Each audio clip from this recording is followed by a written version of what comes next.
திறன்பேசி நேயர்களுக்கு வணக்கம். நான் உங்கள் பவித்ரா சிவகுமார். நம்முடைய தமிழக முதல்வர் சென்னை மாநகராட்சி தூய்மை பணியாளர்களுக்கு பல நலத்திட்ட உதவிகள் வழங்கப்படும். அதாவது அவங்களுக்கு ஓய்வெடுப்பதற்கான ஓய்வறை வழங்கப்படும், 3 வேளை உணவு வழங்கப்படும், குடியிருப்புகள் வழங்கப்படும்னு பல நலத்திட்ட உதவிகளை அறிவித்த இந்த சமயத்துல மறுபுறம் அதே தூய்மை பணியாளர்கள் தங்களுக்கு இழைக்கப்பட்ட ஒரு அநீதிக்காக கடந்த 2 நாட்களா உண்ணாவிரதம் இருந்து 3 வேளை உணவு உண்ணாம போராடிட்டு இருக்காங்க. அப்போ தமிழக முதல்வரின் இந்த நலத்திட்ட உதவிகள்லாம் யாருக்கு சென்றடையுது, அவங்க செய்யறது வேலை அல்ல சேவை அப்படின்னு முதல்வர் சொல்றதெல்லாம் வெறும் கண் துடைப்பா அப்படின்றது குறித்து தான் இந்த காணொலியில பார்க்க போறோம்.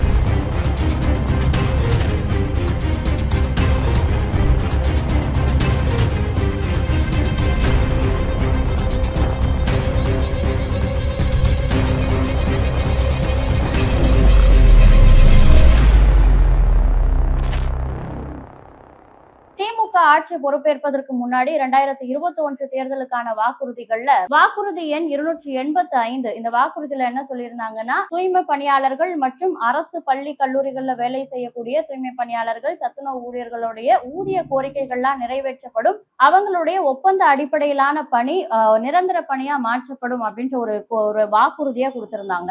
இந்த வாக்குறுதியை இந்த அரசாங்கம் ஆட்சி பொறுப்பேற்று கடந்த 4.5 வருடங்களா இன்னும் நிறைவேற்றப்படாத நிலையில இந்த கோரிக்கையை நிறைவேற்றணும் அப்படின்னு சொல்லிட்டு தூய்மை பணியாளர்கள்லாம் தங்களுடைய முழக்கங்களை முன் வச்சுட்டு இருந்தாங்க. இந்த நிலையில சென்னை மாநகராட்சியின் 5 மற்றும் 6 மண்டலங்கள் தனியார் மயமாக்கப்பட்டது. அதாவது ராம்கி நிறுவனத்துக்கிட்ட நாங்க இந்த பணிகளை ஒப்படைத்து விட்டோம் அப்படின்னு சொல்லி இதற்கு முன்னாடி 15 வருடங்களா அந்த ஜோன்ல வேலை பார்த்துட்டு இருந்த தூய்மை பணியாளர்களை நீங்க ஆகஸ்ட் 1ஆம் தேதியில இருந்து வேலைக்கு வர வேண்டாம் அப்படின்னு சென்னை மாநகராட்சி சார்பில் அவங்களுக்கு உத்தரவு பிறப்பிக்கப்பட்டுச்சு. இதை எதிர்த்து சென்னை ரிப்பன் பில்டிங் மாளிகை வாசல்ல அந்த தூய்மை பணியாளர்கள் அனைவரும் ஒன்று கூடி தங்களுடைய கோரிக்கைகள் நிறைவேற்றப்படணும், தனியார் மயமாக்கப்படுவதை தவிர்க்கணும், ராம்கி நிறுவனத்துக்கிட்ட எங்களால குறைந்த ஊதியத்துல வேலை பார்க்க முடியாது. அதாவது இப்ப இவங்க ஒரு 23,000 சம்பளத்துக்கு சென்னை மாநகராட்சியில வேலை பார்க்கறாங்க அப்படின்னா தனியார் வசம் போகும்பொழுது அவங்களுக்கு கிடைக்கக்கூடிய அதே சம்பளம் 16,000 ரூபாவா குறையறதுக்கான வாய்ப்பு இருக்கு. அதனால அந்த சம்பளத்துக்கு எங்களால வேலை பார்க்க முடியாது, நாங்க செஞ்சுட்டு இருந்த வேலையை நீங்க நிரந்தரமாக்குங்க,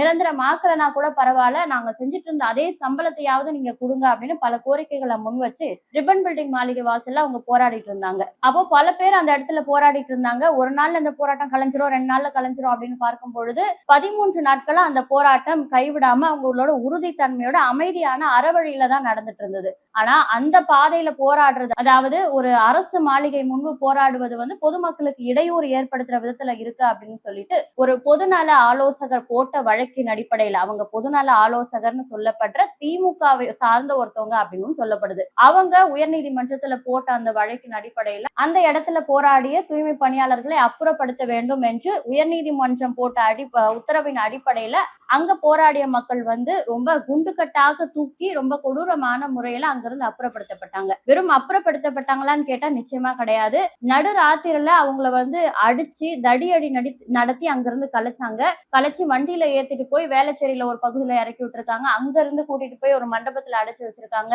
ஒரு பெண்கள் தன்னோட வீட்டு பெண்கள் இப்படி இருந்தா நம்ம அப்படி செய்வோமா அப்படின்ற ஒரு சுய நினைவு கூட இல்லாம அந்த பெண்களை அந்த அளவுக்கு கொடுமைப்படுத்தி நடுவழியில இறக்கி விட்டு மண்டபத்துல அடைச்சு வைக்கிறது, இவ்வளவு வேலைகளை காவல்துறை தரப்புல செஞ்சிருக்காங்க. அது என்னன்னா, இதற்கப்புறம் இவங்க இது போன்று போராடவே கூடாது அப்படின்றது போன்ற ஒரு துணியில இது போன்ற வேலைகளை தமிழக காவல்துறை செய்ததா அங்க போராடிய பணியாளர்கள் சொல்றாங்க. குப்பையை எடுத்து போடுற, நம்மளை தூய்மையா வைத்துக் கொள்ளக்கூடிய அந்த தூய்மை பணியாளர்களை இந்த அரசாங்கம் இப்படி நடத்துறாங்களே அப்படின்னு பொதுமக்கள் மத்தியில அவங்க மீது அதிருப்தி ஏற்பட்ட நிலையில அதை மறைப்பதற்காக ஒரு பேரணி போனாங்க. தூய்மை பணியாளர்களோட சேர்ந்து அவங்களுடைய நலனுக்காக தான் திமுக அரசு அப்படின்ற மாதிரி எல்லாம் அவங்களுக்கு உணவு வழங்கி ஒரு பேரணி எல்லாம் கொண்டு மேயர் பிரியா அவர்களும் அமைச்சர் சேகர் பாபு அவர்களும் பேரணி நடத்திய காட்சிகளை நம்ம பார்த்தோம். இதெல்லாம் ஒரு பக்கம் நடந்துட்டு இருந்தாலும் தங்களுடைய கோரிக்கையில உறுதியா இருந்த அந்த போராடிய மண்டலம் 5 மற்றும் 6ஐ சேர்ந்த தூய்மை பணியாளர்கள் அதை தொடர்ந்து பல போராட்டங்களை கையில் எடுத்தாங்க. கமிஷனர் அலுவலகத்துல மனு கொடுக்க போனாலும் அவங்க கைது செய்யப்பட்டாங்க. தங்களுடைய வீட்டுல இதுக்காக ஆலோசனை நடத்தினாலும் அவங்க கைது செய்யப்பட்டாங்க. ஒரு கட்டத்துல வங்கக்கடல்ல கழுத்தளவு தண்ணியில இறங்கி போராடவும் ஆரம்பிச்சாங்க. அப்பவும் அவங்க கைது செய்யப்பட்டாங்க. எதற்காக கைது செய்யப்படுறாங்க? இவங்களுக்கு சொன்ன ஒரு காரணம் என்னன்னா, அனுமதி பெறாம இவங்க போராடுறாங்க, இது பப்ளிக் நியூசன்ஸ், அதாவது பொதுமக்களுக்கு இடையூறு விளைவிக்கிறதா இருக்கு அப்படின்னு சொல்லி கைது செய்யப்பட்டாங்க. நாங்க அனுமதி வாங்காம போராடினா தானே நீங்க கைது செய்வீங்கன்னு சொல்லிட்டு இவங்களுடைய உழைப்போர் உரிமை இயக்கம், அதுதான் இவங்களுக்கு தலைமை, இந்த போராட்டத்தை தலைமை நின்று தாங்கக்கூடிய ஒரு இயக்கமா இருக்காங்க.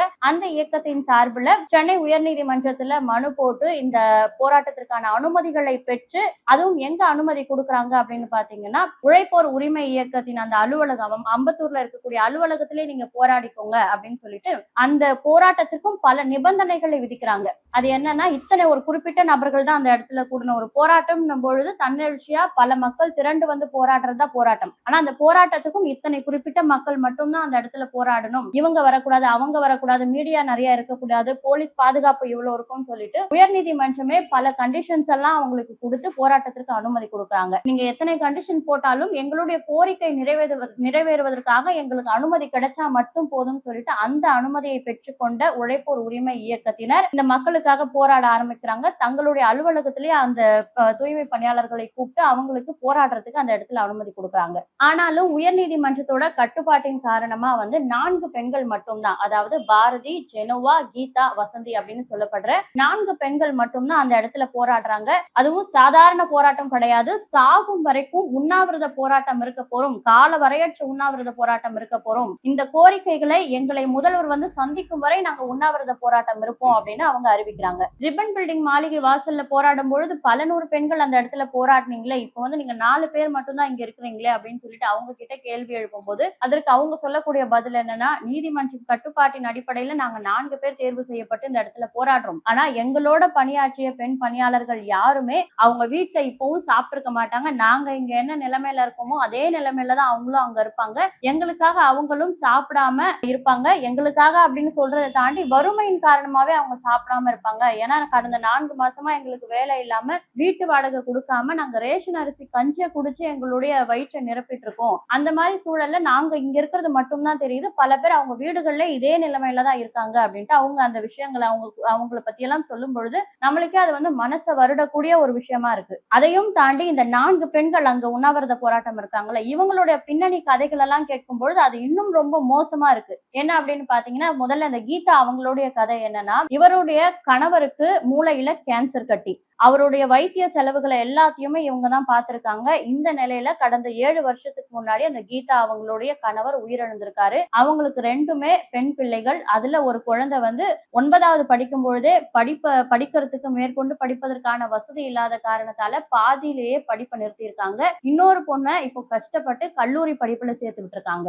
ஆனா அந்த பெண்ணும் இவங்க அம்மா இப்போ வேலை இல்லாத இருக்க காரணத்தால கல்லூரிக்கு ஃபீஸ் கட்ட முடியாததுனால படிப்பை பாதியிலே நிறுத்தியிருக்காங்க. இவங்களுடைய அண்ணன் தம்பி எல்லாருமே வந்து அன்றாடம் காட்சிகள் அப்படின்னு சொல்றாங்க. அதனால சரியான வசதி இல்லாத அவங்களே இருக்க சூழல்ல அவங்ககிட்ட இருந்து நாங்க எந்த உதவியுமே எதிர்பார்க்க முடியாது. நான் என்னுடைய ஒருவருடைய வருமானத்துலதான் என் குடும்பமே ஓடுது, நான் வேலை இல்லாம போனதுல இருந்து என் குடும்பம் இவ்வளவு வறுமையில திண்டாடிட்டு இருக்கு, கணவர் இல்லாம நான் படுற கஷ்டம், அதாவது நான் கடந்த 12 வருஷமா இந்த வேலையை பார்த்துட்டு இருக்கேன், என்னுடைய 27 வயசுல இந்த வேலைக்கு நான் வந்தேன் அப்படின்னா அவங்களோட இளமை காலம் மொத்தமுமே இந்த தெருவுல குப்பை அள்ளியே தான் அவங்களோட இளமை காலம் கழிஞ்சிருக்கு. 12 வருஷம் ஒருத்தவங்க தனக்கு அரசு வேலை கிடைக்கும், குப்பை அள்ளுற வேலையா இருந்தாலும் நம்மளும் ஒரு அரசு வேலை செய்வோம் அப்படின்ற ஒரு கனவோட குப்பை அள்ளிட்டு திடீர்னு அவங்கள குப்பையை போல தூக்கி வீசி உங்களுக்கு வந்து இந்த பணி கிடையாது, நீங்க வந்து தனியார் நிறுவனத்துக்கிட்ட இருந்து மறுபடியும் முதல்ல இருந்து வரணும் அப்படின்னா அவங்களுடைய மனநிலை எப்படி இருக்கும்? நம்ம ஈஸியா சொல்லலாம், இவங்க என்ன இது ஒரு வேலைதான் இருக்கா, இது இல்லைன்னா வேலையே கிடையாதா, வேற வேலை பார்க்க வேண்டியதானே அப்படின்னு ஈஸியா சொல்லலாம். ஆனா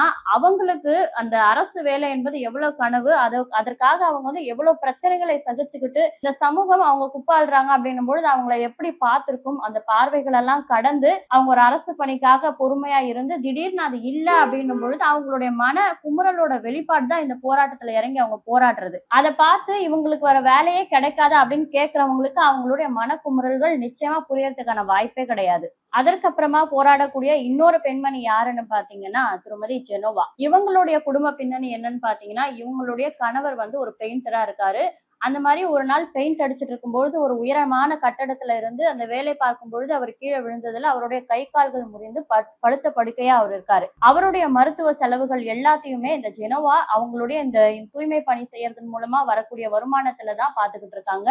அப்போ அவங்களுடைய அந்த ஒரு பெண்மணியால அந்த குடும்பம் ஓடுது அப்படின்னா அவங்களுடைய வருமானமும் தடைப்பட்டு நிற்கும் பொழுது அந்த குடும்பம் சந்திக்கக்கூடிய அவலங்கள் என்னவா இருக்கும் அப்படின்றத நம்ம கற்பனை கூட பண்ணி பார்க்க முடியாது. வீட்டு வாடகை கொடுக்க முடியல, அந்த ரேஷன் அரிசி கஞ்சி கொடுக்கறதா சொன்னாங்கல்ல, அது ஜெனோவா அவர்களுடைய குடும்பம், அந்த அவங்களுடைய வெளிப்பாடுதான். நாங்க ரேஷன் அரிசி கஞ்சியை குடிச்சு எங்களுடைய வாழ்வாதாரத்தை ஓட்டிக்கிட்டு இருக்கோம். வீட்டு வாடகை கொடுக்கலன்னு சொல்லிட்டு ஹவுஸ் ஓனர் சண்டை போடுறாரு. கந்து வட்டி கொடுமையால வட்டிக்காரங்க, வட்டிக்கு கொடுத்தவங்க எல்லாம் எங்க கிட்ட வந்து சண்டை போடுறாங்க. என்னுடைய வேலை இல்லாம இந்த இடத்துல நான் வந்து உட்கார்ந்துருக்கேன். நான் செத்தாலும் சாவனே தவிர என் வேலை, என்னுடைய கோரிக்கை நிறைவேறாம இந்த இடத்தை விட்டு நாங்க நகர மாட்டோம்னு ரொம்ப உறுதியா அந்த இடத்துல கண்களை குளமாக்கும் விதத்துல அவங்க உட்கார்ந்துருக்காங்க.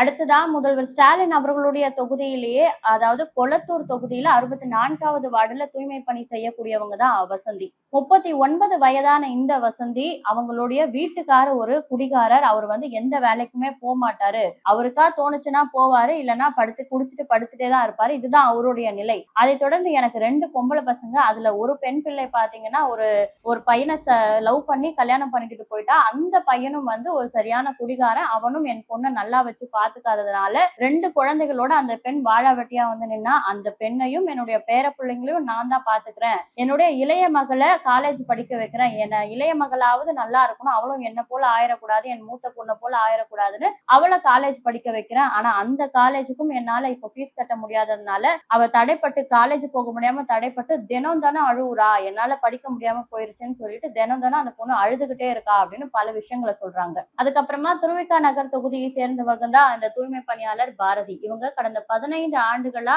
இந்த தூய்மை பணி, சென்னை மாநகராட்சியின் தூய்மை பணியை பார்த்துட்டு இருந்திருக்காங்க.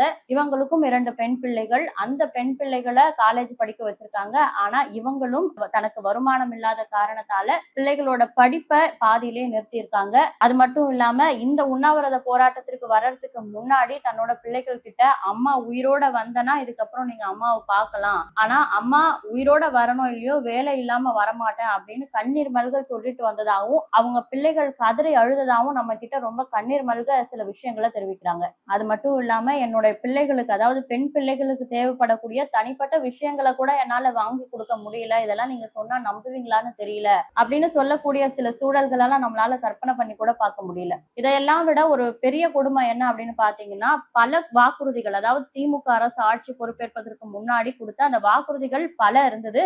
அதுல எதுவுமே நிறைவேற்றல அப்படின்னு சொல்லிட்டு இந்த தூய்மை பணியாளர்கள், அதாவது தங்கள் சார்ந்த விஷயங்கள்ல கொடுத்த வாக்குறுதிகள் நிறைய நிறைவேற்றலன்னு பல கோரிக்கைகளை முன் வச்சுதான் போராட தொடங்கினாங்க. ஆனா அந்த பல கோரிக்கைகள் தற்போது ஒற்றை கோரிக்கையா, எங்களோட வேலையை மட்டும் எங்களுக்கு திருப்பி கொடுத்துருங்க, மத்த எதுவுமே வேண்டாம், எங்களுக்கு தேவையான எல்லாத்தையுமே அந்த வேலையை வச்சு நாங்க உழைச்சு நாங்க செஞ்சுக்கிறோம், எங்க வேலையை மட்டும் திருப்பி கொடுங்கன்னு அந்த பல கோரிக்கைகள் இப்போது ஒற்றை கோரிக்கையா வந்து நிக்குது. ஆனா ஒற்றை கோரிக்கையை கூட நிறைவேற்ற முடியாத அளவுக்கு, அவங்க பக்கம் திரும்பி பார்க்காத அளவுக்கு இந்த அரசாங்கத்துடைய செயல்பாடுகள் இருந்துட்டு இருக்கு. அவங்க கிட்ட நம்ம சில கேள்விகளை எழுப்பும் பொழுது, தூய்மை பணியாளர்களுக்கு தான் முதல்வர் அவர்கள் இத்தனை நலத்திட்டங்கள் செய்யறாரு, வீடு கொடுக்குறாங்க, 3 வேளை உணவு கொடுக்குறாங்க, ஓய்வெடுக்கிறதுக்கான அறை செஞ்சு கொடுக்குறாங்க, இதை விட உங்களுக்கு என்ன வேணும் அப்படின்னு கேட்கும் பொழுது, அவங்க கொடுக்கக்கூடிய நலத்திட்ட உதவிகள் அனைத்துமே இப்போ 3 மாதத்திற்கு முன்னாடி வேலைக்கு சேர்ந்த பணியாளர்களுக்கு தானே தவிர 15 வருடமா உழைத்த எங்களுக்கு அது எதுவுமே கிடையாது.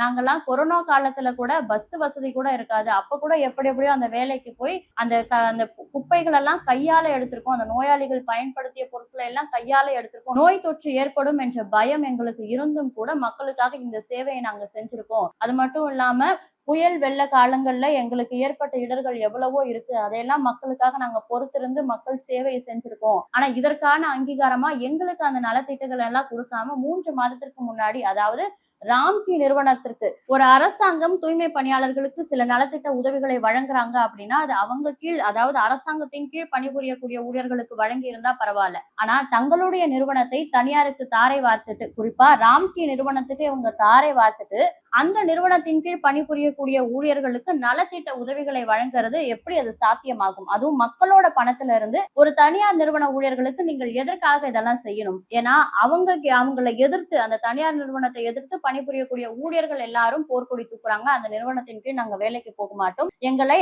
அரசின் நிரந்தர பணியாளர்களா மாத்துங்கன்னு கேள்வி எழுப்புற ஒரே காரணத்துக்காக இத்தனை நலத்திட்டங்களும் தனியாருக்கு தாரை வார்த்தாலும் தமிழக அரசு செஞ்சுட்டு இருக்காங்க. இதுல குறிப்பா நம்மளுக்கு எழக்கூடிய கேள்வி என்னன்னா, இது ஏன் இத்தனை நலத்திட்ட உதவிகளும் சென்னை மாநகராட்சி தூய்மை பணியாளர்களுக்கு மட்டும்? எத்தனை மாநகராட்சி இருக்கு? திருச்சி மாநகராட்சி, மதுரை மாநகராட்சி, எங்க பக்கத்துல தாம்பரம் மாநகராட்சின்னு எத்தனை இருக்கு? அத்தனைக்கெல்லாம் செய்யாத நலத்திட்ட உதவிகள் சென்னை மாநகராட்சிக்கு மட்டும் செய்யப்படுதுன்னா இது எதற்காக, இது எதை மறைப்பதற்காக அப்படின்றத மக்களாகிய நீங்க தான் புரிஞ்சுக்கணும். இதே போன்ற மற்றொரு பதிவோடு சந்திக்கிறேன். அதுவரை உங்களிடமிருந்து விடைபெறுவது நான் உங்கள் பவித்ரா சிவகுமார்.